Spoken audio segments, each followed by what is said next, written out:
morning students. Welcome to your history class. Today we are going to learn about Prashastis and land grants. Prashastis and land grants.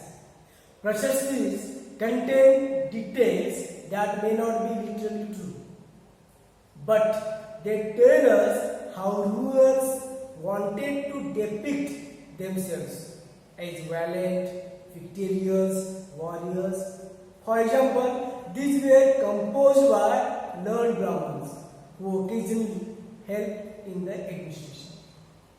Kings often rewarded Brahmins by grants of land.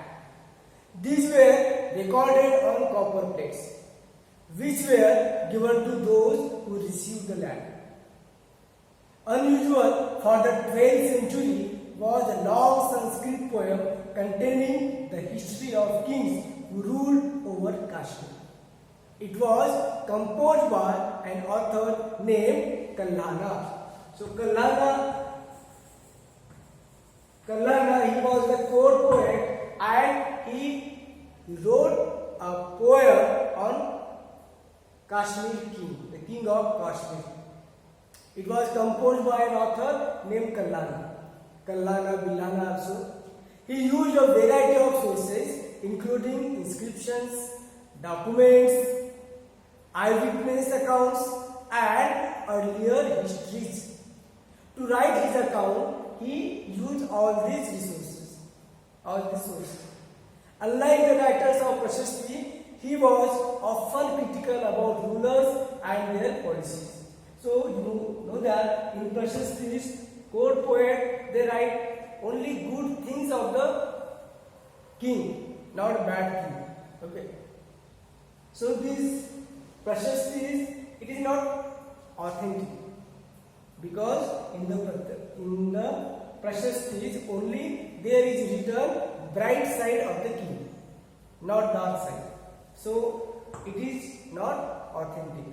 Like that, Kallana, this poet, he wrote an epic or a long poem on the Kashmir king. And so that many Brahmins received land grants from their kings. Okay, land grants from their kings. Then warfare for wealth. Warfare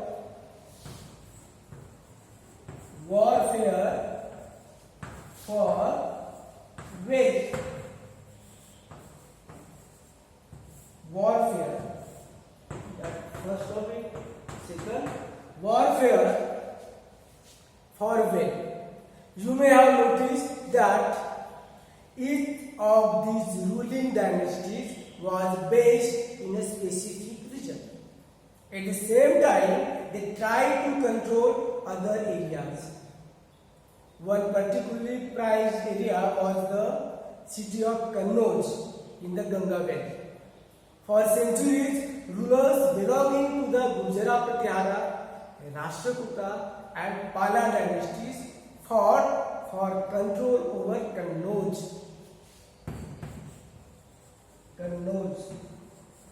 So this Kannauj, it is very important city, and Gujara-Pratihara, Rashtrakutas and Pala dynasty, they fought for this region, Kannauj region.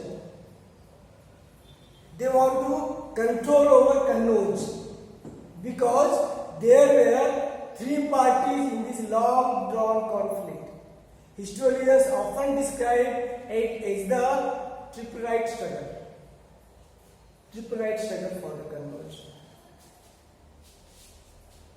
Historians, they often describe tripartite struggle for the Kannauj. Which are the three tripartite means? Three. Pala dynasty, second Rashtrakuta and Gujara-Pratihara dynasty, they fought for this Kannauj. So historians refers as the tripartite struggle.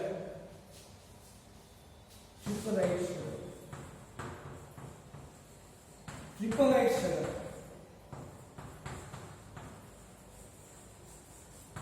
Tripartite struggle or this. Okay. So now you learn about Prashastis and grants, their warfare for men. Okay, for the Kannauj, especially for the Kannauj, this was the very important region that three parties. Which parties? Gurjara Pratihara parties, then Pala dynasty and Rashtrakutas, they fought for Kannauj.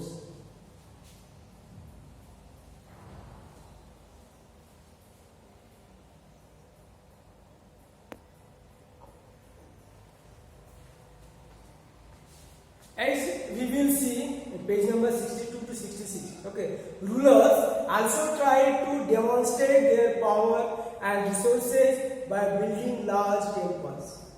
So, when they attack one another's kingdom, they often choose to target temples, which were sometimes extremely rich. So, you know that whenever they attack any kingdom, so they want to capture temples. Why temples? Because in that time, temples were rich. It was so rich. Okay, and so that they attacked on temples, which were sometimes extremely rich. You will read more about this in chapter number 5. Okay. One of the best known of such rulers is Sultan Mahmud of Ghazni, Afghanistan. He ruled from 997 to 1013. 997 to 1013. Muhammad of Ghazni, he was the famous ruler, and he attacked and he looted he plundered so many temples, because in that time our Indian temples very extremely rich.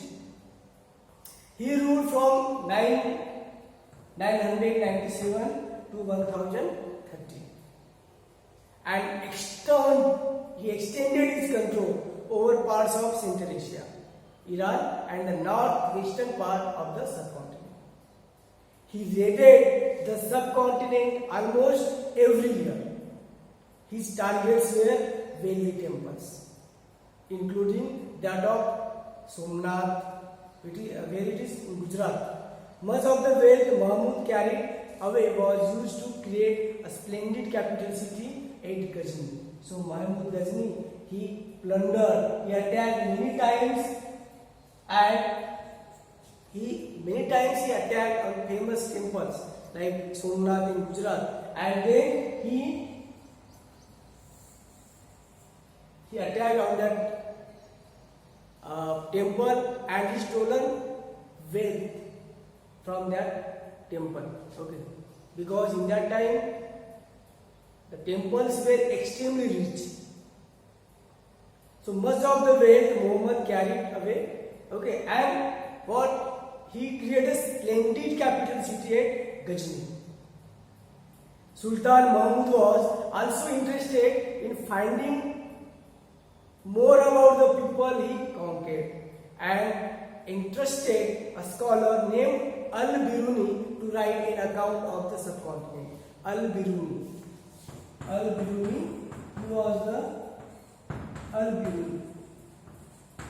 Al-Biruni was the scholars, okay, in his court, and he write on the part which he conquered. Okay, so Al-Biruni, he wrote a vivid account on India also.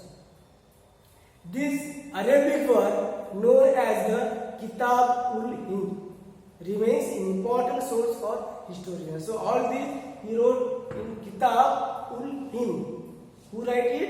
Al-Biruni. Okay, Al-Biruni write Kitab-ul-Hind, and remains all the important sources we will get from this kitab, this Al-Biruni, and he wrote Kitab-ul-Hind. Remains an important source for historians. He consulted Sanskrit scholars to prepare this account. Other kings who engaged in warfare include the Chahamanas. Chahamanas later it's known as the Chauhans. Chahamanas, later known as the Chauhans, who ruled over the region around Delhi and Ajmer. They attempted to expand their control to the west and the east, where they were opposed by the Chalukyas of Gujarat and the Gadwals of western Uttar Pradesh. The best known Chahamana ruler was Prithviraj.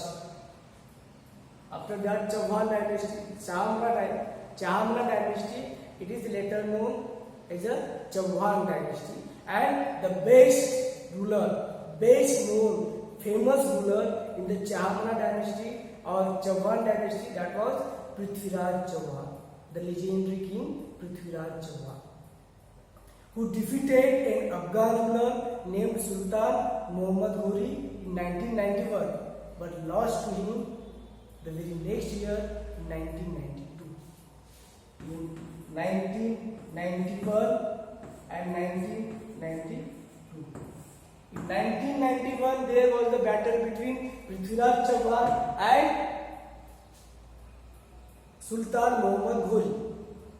But in the first battle, that is called Battle of Tarai. In the first battle of Tarai, Prithviraj Chauhan defeated to Muhammad Ghori. But in the next year, in 1992, Muhammad Ghori defeated to Prithviraj Chauhan. Thank you. It's for today. Tomorrow we will see. Tomorrow we will learn next topic. Thank you very much.